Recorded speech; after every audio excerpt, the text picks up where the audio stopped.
Assalamualaikum warahmatullahi wabarakatuh. Hello, good morning friends. Back again with me, Putri Regina Prayoga from the Study for Food Technology, Muhammadiyah University of Palembang. Okay, this time I will explain about the part of speech. Maybe some of your friends already know about part of speech itself. For friends who don't know or who want to recall the material about part of speech, let's watch this video and we will learn together. In this video, I will explain about what is part of speech, what is for, and what are the part. Part of speech adalah bagian-bagian yang paling mendasar dari kalimat bahasa Inggris. Seharusnya, sebelum kita belajar lebih jauh tentang grammar atau materi bahasa Inggris lainnya, kita harus mengetahui terlebih dahulu tentang part of speech ini. Karena part of speech ini digunakan untuk pertama, memahami tiap-tiap jenis kata dalam bahasa Inggris. Kedua, mengerti cara menempatkan kata dalam kalimat dengan tepat. Ketiga, memahami dua bentuk utama kalimat berbahasa Inggris. Example, verbal sentence atau kalimat verbal, nominal sentence atau kalimat nominal. Keempat, memahami comprehensive English tense. Example, present, past, and future. Tense untuk kalimat active and passive, tense untuk kalimat verbal and nominal. Part of speech itself consists of 8 parts. Noun, kata benda, verb, kata kerja, pronoun, kata ganti, interjection, kata seru atau yang menunjukkan emosional, adjective, kata sifat, adverb, kata keterangan, preposition, kata depan, conjunction, kata hubung. Oke, tadi saya sudah menyebutkan 8 bagian dari part of speech. Selanjutnya, saya akan menyebutkan dari 8 bagian tadi. Yang pertama yaitu noun atau kata benda. Noun is a word used as the name of anything, like a person, an animal, an object, a place, a situation, a quality, or idea. Noun ini sendiri berfungsi sebagai subjek atau objek dari sebuah kata kerja dan biasanya juga dapat dimodifikasi dengan kata sifat. Macam-macam noun yaitu common noun, proper noun, collective noun, material noun, abstract noun, concrete noun, countable noun, and uncountable noun. Saya akan mengambil contoh dari common noun dan proper noun. Common itu sendiri artinya umum dan proper artinya khusus. Contoh dari common yaitu presiden, orang yang memimpin sebuah negara. Proper dari presiden yaitu Bapak Joko Widodo, yaitu Presiden Republik Indonesia. Yang kedua yaitu verb atau kata kerja. Verb ini digunakan untuk menunjukkan tindakan, kegiatan, ataupun pekerjaan yang dilakukan oleh subjek atau orang. Contohnya, eat, work, run, study, dan yang lainnya. Saya akan mengambil contoh dari study, yaitu she studied very hard for the exam. She ini yaitu subjek, study yaitu kata kerja, very hard for exam yaitu kata keterangan yang menunjukkan bahwa dia akan pulang atau ujian. The front or back terdiri dari 4, yaitu an infinity yaitu kata kerja dasar, present participle kata kerja plus akhiran ing, past tense yaitu kata kerja plus akhiran ed atau d, dan present participle yaitu kata kerja plus akhiran ed atau d. Verb itu sendiri terdiri dari 2 bagian, yaitu regular verb dan irregular verb.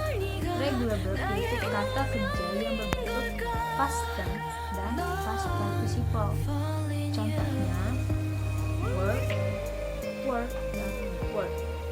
Kenapa dikatakan regular verb? Karena kata kerja tersebut memiliki akhiran ed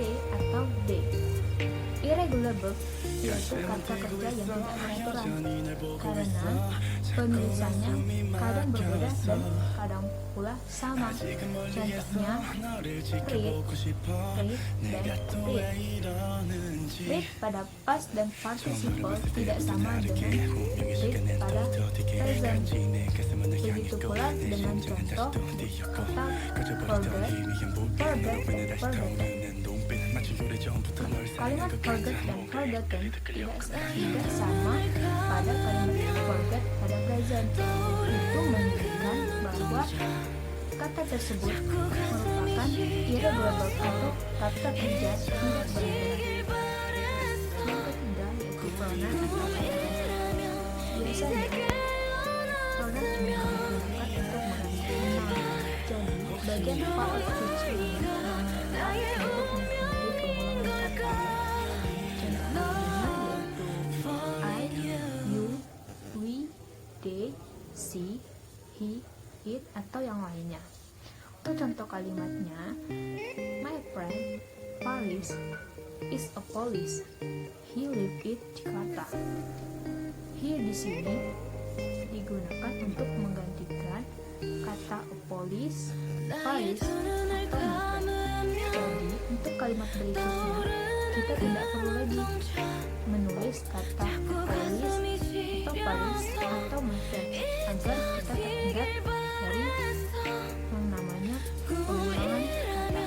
Yang keempat yaitu interjection atau kata yang menghilangkan emosi. Usually, expression used to express personal emotion, baik itu marah, senang, atau sedih, ataupun yang lain. Contoh katanya yaitu oops, alright, bravo, atau yang lain. Di sini saya mengambil contoh dari kata alright. Alright, we are going on holiday. Nah, alright di sini menunjukkan bahwa perasaan senang bahwa mereka atau dia akan pergi liburan. Yang kelima yaitu adjective atau kata sifat. Biasanya digunakan untuk menerangkan noun atau pronoun. Untuk contoh katanya yaitu beautiful, good, fair, expensive, atau yang lainnya. Untuk contoh kalimatnya, I don't buy an expensive car. Nah, expensive di sini menerangkan kata benda yaitu car atau mobil. Nah, yang keenam itu adalah adverb atau kata keterangan yang biasanya digunakan untuk menerangkan verb, adjective maupun adverb lainnya. Nah, adverb ini sendiri terdiri dari 7 macam, yaitu adverb of time, adverb of manner, adverb of degree, adverb of modality, adverb of frequency, adverb of place, dan adverb of purpose. Untuk contoh katanya yaitu yesterday, quickly, very, always, dan masih banyak lagi. Yesterday ini adalah contoh dari adverb of time, quickly dari adverb of manner, very dari adverb of degree, sedangkan always dari adverb of frequency. Nah, untuk contoh katanya saya mengambil contoh dari kata yesterday yaitu they meet by church yesterday. Untuk yang ketujuh yaitu preposition atau kata depan. Part of speech ini biasanya dikombinasikan dengan noun atau pronoun untuk membentuk frase yang menggunakan verb, noun maupun adjective. Nah, untuk contoh katanya itu in, on, of, by, dan yang lainnya. Nah, untuk contoh kalimatnya yang pertama, I put the book on the table. Untuk yang kedua, I pass my holiday at Puncak. Yang ke-8 yaitu conjunction atau kata hubung.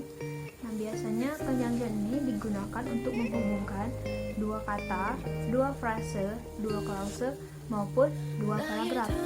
Contoh katanya yaitu and, but, both, both, maupun yang lainnya.